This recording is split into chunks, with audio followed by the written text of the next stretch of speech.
What's going on, guys? Welcome back to my YouTube channel. My name is Daniel, and in today's video I'm going to be showing you guys how to pour a concrete slab for beginners. As you can see, I'm beginning to clean the area where I'm going to be pouring the slab.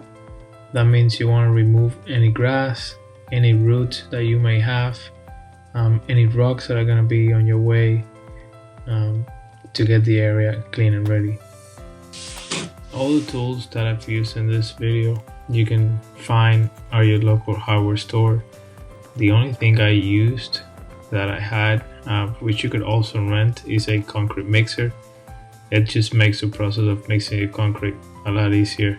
But you can also use a bucket or any type of container where you could mix your concrete.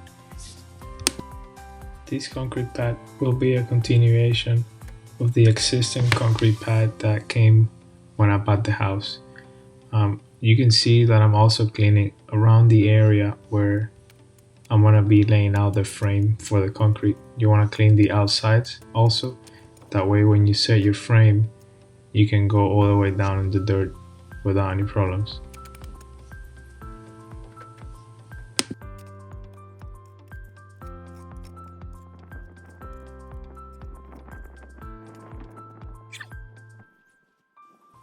For the frame, I use two pieces of 2x6 that I had laying around, and I made an L shape.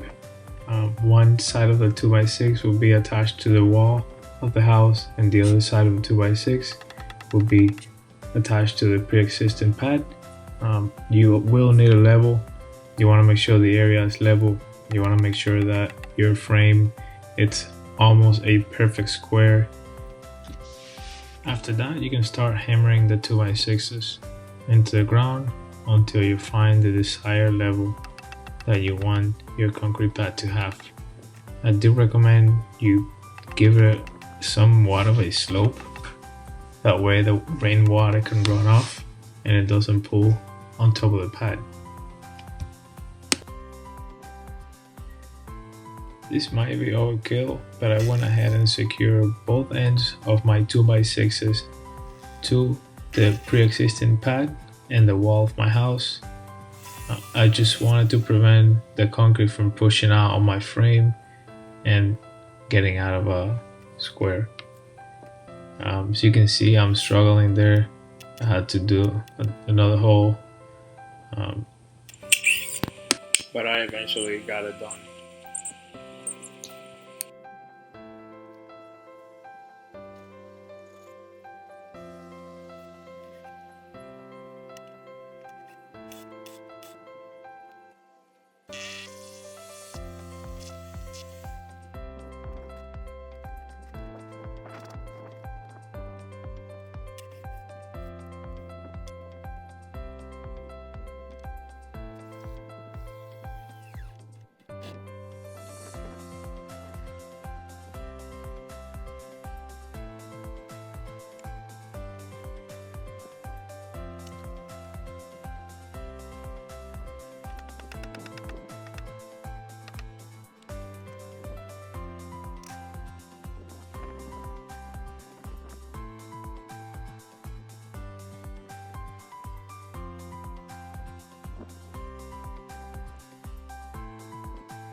After the frame is done, the next step is to fill the area with sand. As you guys can see, I use a 2x6, so I had a lot of area that I needed to fill in order to achieve about 3 inches of concrete is what I was looking for. And this area where I'm building the pad, it was also sitting on a slope. It was an angle, so I had to fill with the sand that I had in the house, just in order to reach that about 3 inch gap of concrete that I want to pour in the area. I'm using a 10x10 steel tamper to make sure my soil is compacted before I pour my concrete. I will continue to add sand until I think I've reached the desired level that I want.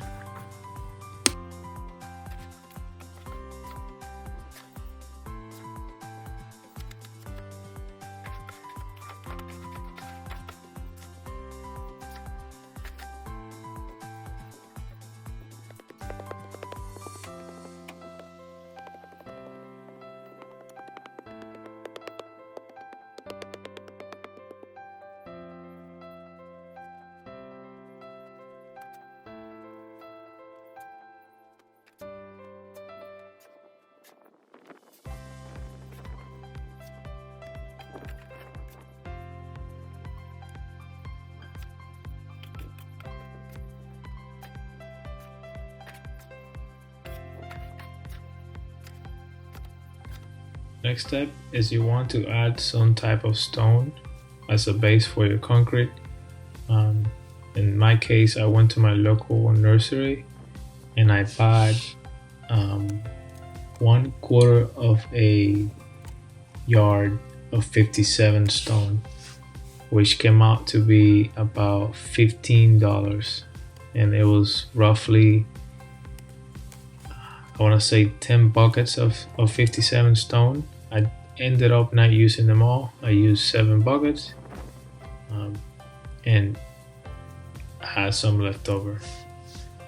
With a rake, you want to level out that stone as much as possible.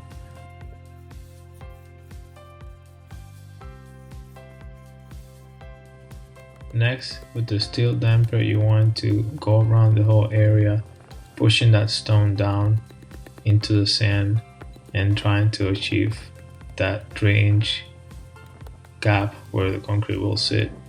You might have to make adjustments. You gotta eyeball it and see if you have any high areas. Move some stone around until you reach your desired depth.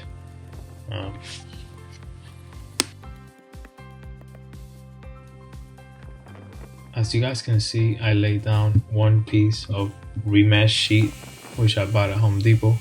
This will only make the concrete stronger, and it will prevent the concrete from breaking over time.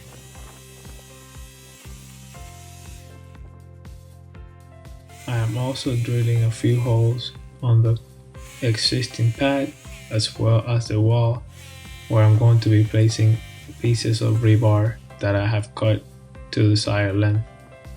This is to make sure that over time my pad will stay attached to my wall and the other pad that was there. I'm using a mallet and pushing my rebars into the wall, and then I'm gonna lay my remesh sheet on top of my rebar.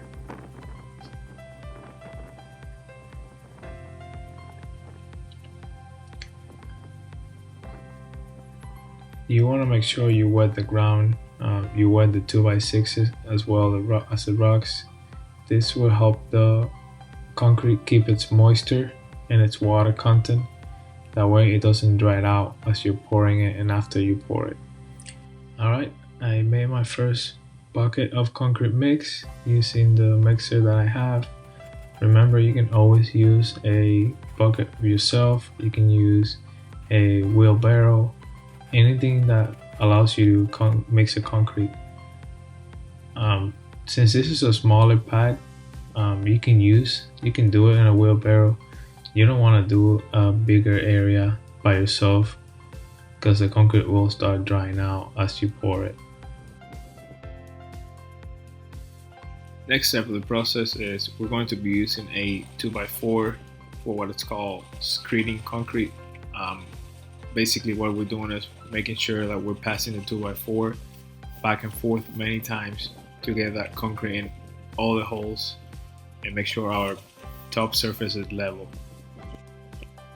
One thing I forgot to mention earlier in the video, when trying to decide how much concrete you're going to need for your project, whether you're buying concrete from your hardware store or you're buying it in bags, or whether you're buying it from a truck, There's many different calculators online that you can use.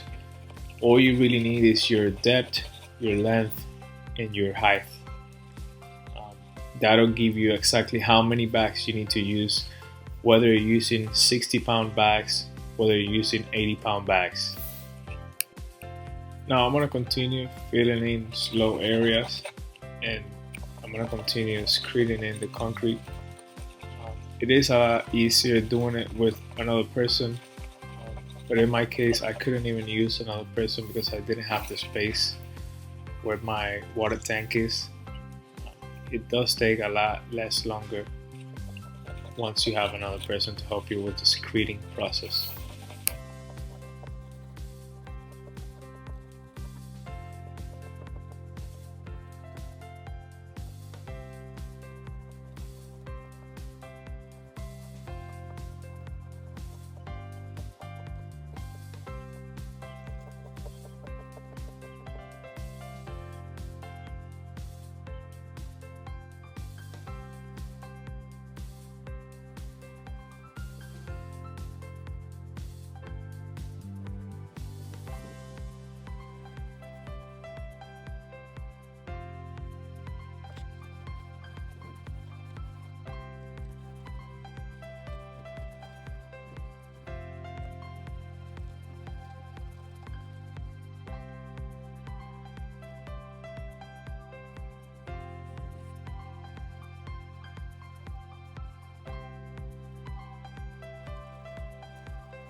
Right now I'm going to start using a magnesium float.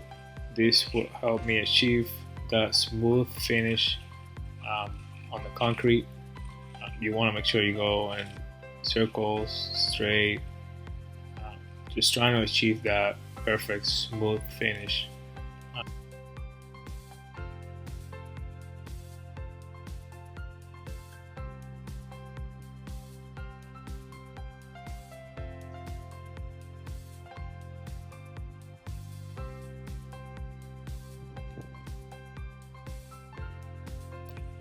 Now I'm going to brush the entire pad using an old broom head I had laying around.